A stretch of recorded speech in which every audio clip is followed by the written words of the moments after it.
Hey, it's AlunaGeorge, and you are live in Limbo.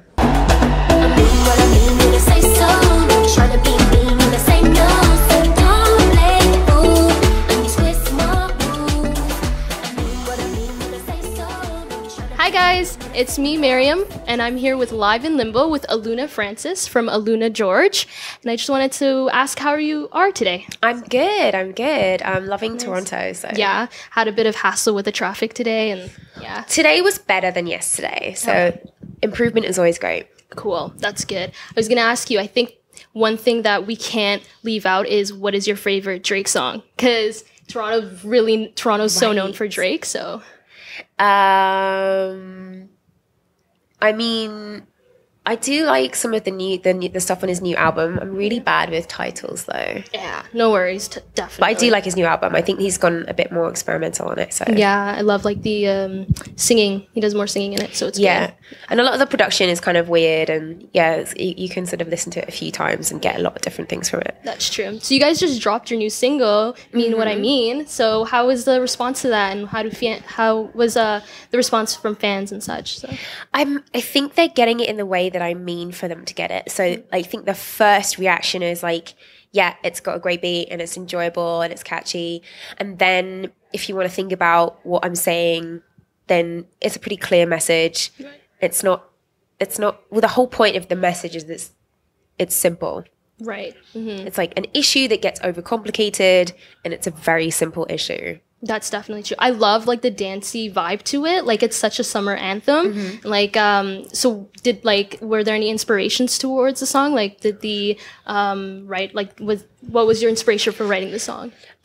It was a real situation I went through. And when I was writing it, I was trying to look for, there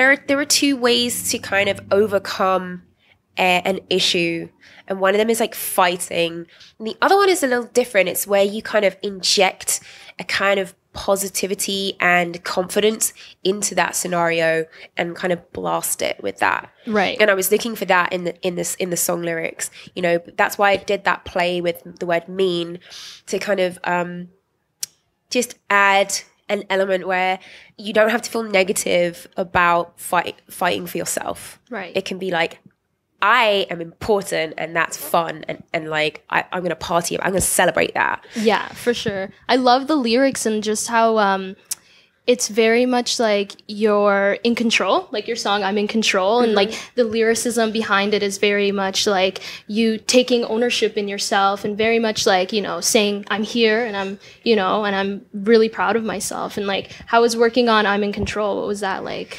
That was interesting. It didn't start off with the lyric I'm in control. It had the melodies and some of the vibe. Then we switched up the vibe because like we slowed it down. That's how it got to that dance hall feel. And there was like two parts to the story, and I got halfway there where I was talking about knowing what I want, like in my mind and in the bedroom. Then I was like talking to girls, and we were talking about how it's hard to actually apply that without like giggling or feeling like you're a dominatrix, or these kind of weird connotations of being like a boss lady. It's like a great thing, but it can be kind of off-putting if you're trying to combine it with femininity. I was like, all right, well, what is the central position here? It's like, I tried out a couple of things, and I found that it's just a better idea. You get better results if a woman knows what she wants and then she says it, because people respond so well to it and like, oh, you know what's up. Yeah, for and sure. You just told me, and so now I know, and we can do that, and that's great. And There's I was like, that hard line between femininity. It's like, do I have to be quiet, or do I like, and then it's like, if you push it, like you said, you end up being too masculine in a sense, and like you're the boss lady again, and it's like kind of annoying, but it's so good that you are out there and telling young girls, you know, you be in control, you know, say what you feel. Yeah, but I think I was trying to find like a more like basic line to it. It's like, we don't have to fight all the time these days. We have won some battles, so now it's just about knowing that you've already won the battle and just applying it. Right. So this isn't like, I mean, girl power, I think, is more about fighting a battle Let's be honest about that. Yeah. This is the future of feminism where you just apply it. Yeah. So you just say, I'm in control in my mind, and then you say what it is you think about the situation you're in very clearly and without any drama. And that's just it. Yeah, 100%. And there are battles to be fought, of course, but in the West, women have actually moved forward in some ways, but we're pretending that we haven't won any battles. Yeah. But you've got to apply it to win those battles in the long term. Like, you sure. can win things in the short term by fighting, but then you have to remember that you got past a certain point. Oh, yeah. Like, women in other countries have got a big fight on their hands. And I think if we're talking about fighting, that's who we should be focusing on. But in the West, we need to just be like, all right, actually, yeah, I'm in control. So that's true, for sure. Especially women in music. Like, I think women have strived so hard to get to where they are now. And it's such I feel so proud of women right now who are in music and who are able to like express themselves, and, you know, especially for young girls, and being a role model right now. Do you think, do you call yourself a role model, or? No, I don't. But I'm still working on all of my ideas about feminism and how to move it forward. But I got inspired by someone like Lorde, who is coming in as somebody who has already absorbed a lot of the feminist kind of views that she had access to. Right. So it felt like she was being very kind of natural with it. And for the first time, I was like jealous. And I was like, all right, how do I get some of that? And, you know, I'm a few steps behind that. So that's why I was writing these songs, to help like myself absorb some of these lessons in just a kind of more natural way and just go into my subconscious. Yeah, I think you're incredible. So definitely keep striving for it, and you're going to keep working on it. So let's talk about I Remember. It drops in September. So is there any little things you can tell us about it before it drops, and how it was, like the recording process and writing? Yeah, the recording process was like done in lots of different scenarios, because me and George kind of do get affected by like where we are. So moving to a new environment just gives us like a new perspective on new inspiration. So we did some work in the studio in London. We did some work in the countryside in Henley. We did some work in LA, and we kind of mixed it all together. And that's how we kind of came to the album.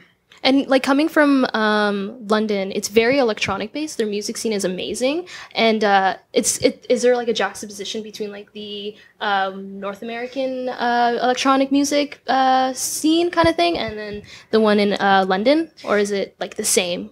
I don't know. I'm not a connoisseur of dance music, to be honest with you. So I think someone more learned about that area would be able to answer that question. No. So, yeah. I don't know how to answer that question. That's definitely okay. So, let's talk about the difference between the last album and this album. What do you feel was your winnings in this album, as opposed to what you thought the way you moved on and forward? I think it's too early to tell. I'm as a creator, my philosophy is I make a load of. Can I swear? Yeah. I make a load of shit, and then other people tell me whether that's art. So I haven't even judged our first album. Okay. We made it, we finished it, we put it out there. Right. Then you see the reactions, and that is what gives you a kind of viewpoint of how successful it was or whatever. But it's very, very hard to continue to create if you have a judgmental, critical analysis in activity.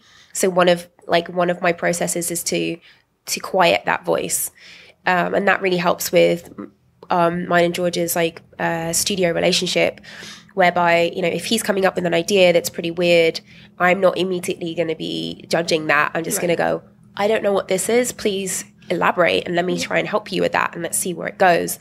And so that stays on that sort of side of me. Right. Do you think your relationship with George has kind of progressed over the years, and how you guys like understand each other and what you want in a song and in through a piece of production and such? Or in some ways, our relationship has never changed. The first time that we worked in the studio together, we came up with a song pretty quickly.